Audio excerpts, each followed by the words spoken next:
Thank you. And good evening, everyone. It's great to be here celebrating another year for Rutland Regional Medical Center, and one that we'll remember for quite some time. Tonight is made even more special because we're here in person in the beautiful Paramount Theater. The renovations inside and out are a testament to the resilience of this community. I want to thank Claudio and the RRMC board for inviting me to say a few words. It's been a long, long 2 years. I sometimes refer to COVID years in terms of dog years because it felt like more like 14 years than just 2. I mean, think about it for just a minute. It was just 1 year ago this week when I got my first COVID vaccine.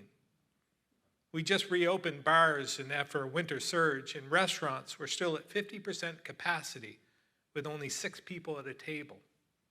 I repeat, that was just 1 year ago.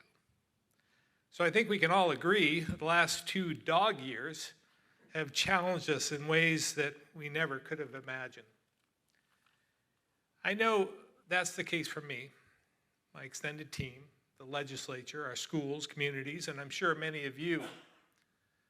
But more than any other area, healthcare across Vermont has been tested.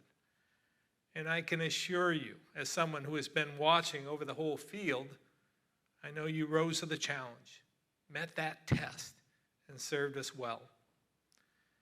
When COVID-19 reached us in early 2020, Rutland Regional, along with other hospitals, became the front line of a battle we never expected. As cases of this new virus we knew very little about showed up at our doorstep, you responded quickly to care for and protect patients, their families, and staff alike. You also stepped up to help our long-term care facilities, which was essential in saving the lives of our most vulnerable. I know you had some significant outbreaks in those facilities early on, but the partnership with Rutland Regional was instrumental in helping them get through. You were also key to our success in vaccinations, where we consistently led the nation with the highest vaccination rates across the country. And as we work to open vaccine clinics across the community, like the Asa Bloomer Building, Rutland High School, and the Diamond Run Mall, the work at RRMC provided critical support. We estimate that RRMC provided upwards of 60,000 shots, and at the high point, saw as many as 800 people every day. None of this could have happened without your frontline staff, who worked under extremely tough conditions and for far longer than any of us would have hoped. They went above and beyond to help Vermonters keep healthy, all while facing workforce shortages, wearing pounds of protective gear, pulling double and triple shifts, comforting both patients and their families, in person, over the phone, and on video. And doing all of this while managing the same stress in their own lives as the people they serve. We recognize the challenges you faced, which is why we use so much of our federal funding to help our hospitals in particular. This included replacing lost revenue, additional staffing, purchasing needed equipment, and making sure you could support your team as they continued to work on the front lines. But there were plenty of stories of hope and inspiration, and I've admired the strength and the can-do attitude of our healthcare community. The F-35 flyover was another example of how we tried to show our appreciation. As an aside, I think Rutland appreciated it a little bit more than Burlington did, but that's okay. And it's with your help that Vermont led the way through the pandemic. As we sit here today, we still lead in our vaccination rates and across just about every other metric, including having among the lowest per capita hospitalizations, deaths, in cases since the start. As we move into the endemic stage of COVID, old challenges like our workforce shortage are having a major impact. Retaining existing staff, hiring new staff, and making sure we're educating and training for the future is critical to any industry. But public safety is certainly a priority. And in my mind, healthcare is an integral part of public safety. That's why my economic plan starts with training and keeping the workers we have. So I've asked the legislature to fund these investments, about $30 million to recruit and retain nurses, including tax relief specifically for nurses, though the legislature hasn't taken this up as yet. Over $50 million to strengthen our CTE centers, like Stafford, to get more kids into the trades. $20 million more in higher ed and non-degree adult education, on top of what we normally spend. And $2.7 million to pilot a new program that gives regions the support they need to attract, recruit, and train workers. But we all know it can't just be about training, because the real problem is we just don't have enough people. So we also need to meet the needs of workers and their families. That's why my budget also recommends historic investments in childcare. And over the last 2 years, I propose $250 million for housing, $250 million for broadband, $50 million for cell service, nearly $200 million for water, sewer, and storm infrastructure, and almost $150 million to help employers survive and grow. As I said in my State of the State in January, workforce is one of our biggest challenges. And it didn't start with a pandemic, because for years we've been losing an average of 6 workers every single day through retiring and leaving the state.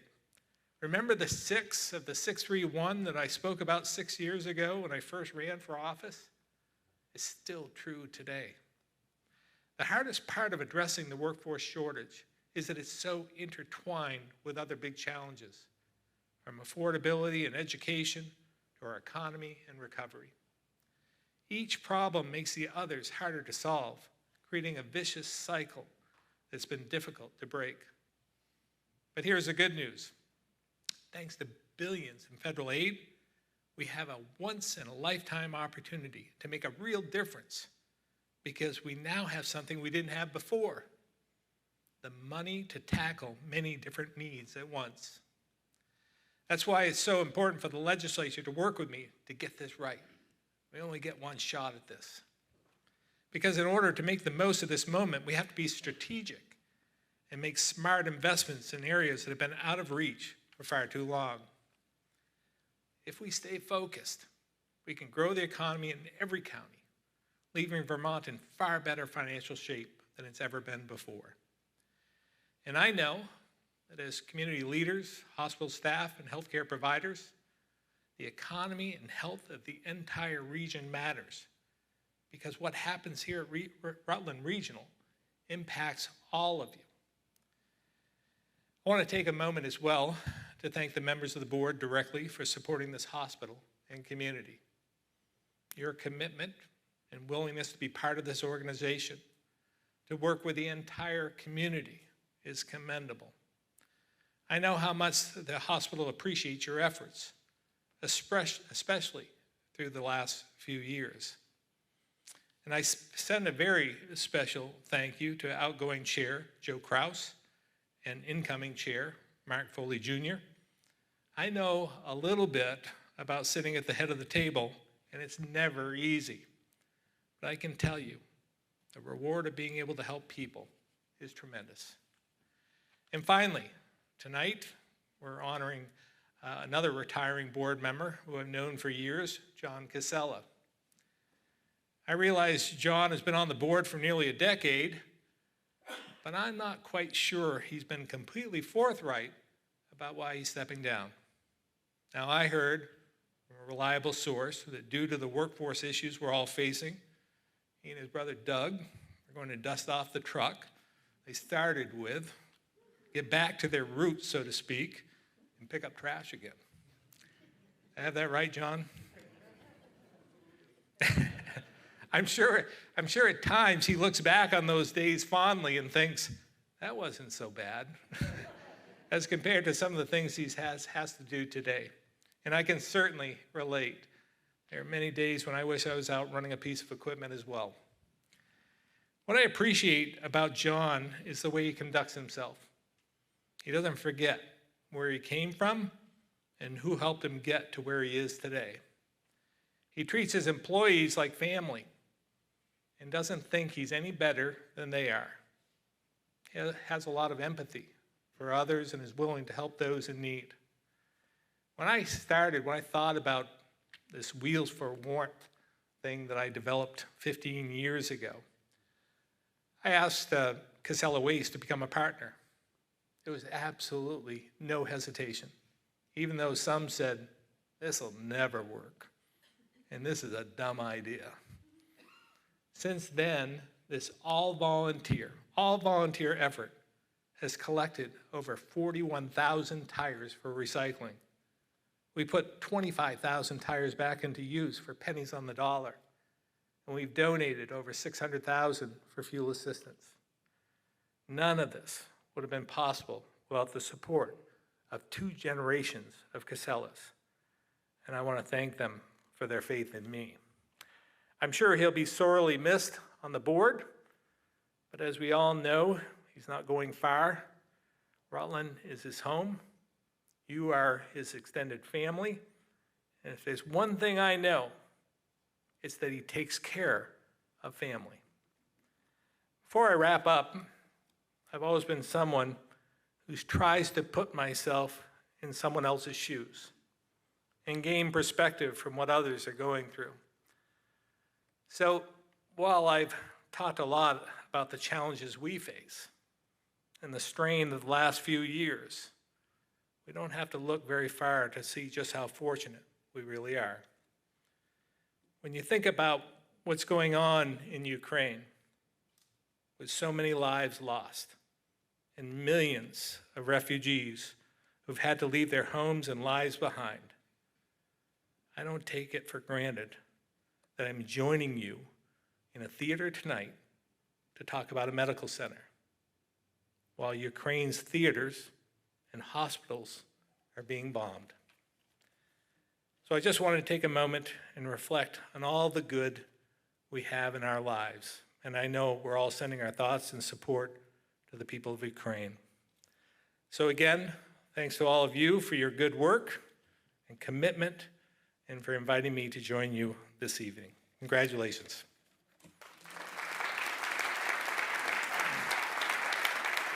Thank you, Governor. If you just take it 1 second. I would like to thank you for being here this evening. And as a Vermonter, I'd like to thank you for your leadership during COVID. I'm certain that when the history of these times are written, there'll be one person most identified as being responsible for keeping us all safe. That will be you. I was going to say Dr. Levine. Well, he'll get a footnote. But, so thank you for all you've done. I can think of no higher accolade as you look back on your career and all you've achieved of keeping us safe during these difficult times. So thank you so much.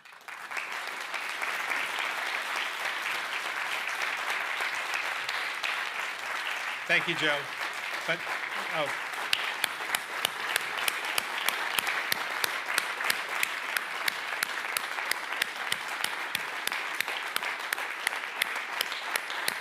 Thank you. But I'm just one small piece of this very big puzzle. And if you want to thank someone, turn to the person next to you, thank them, because we all had a piece in this.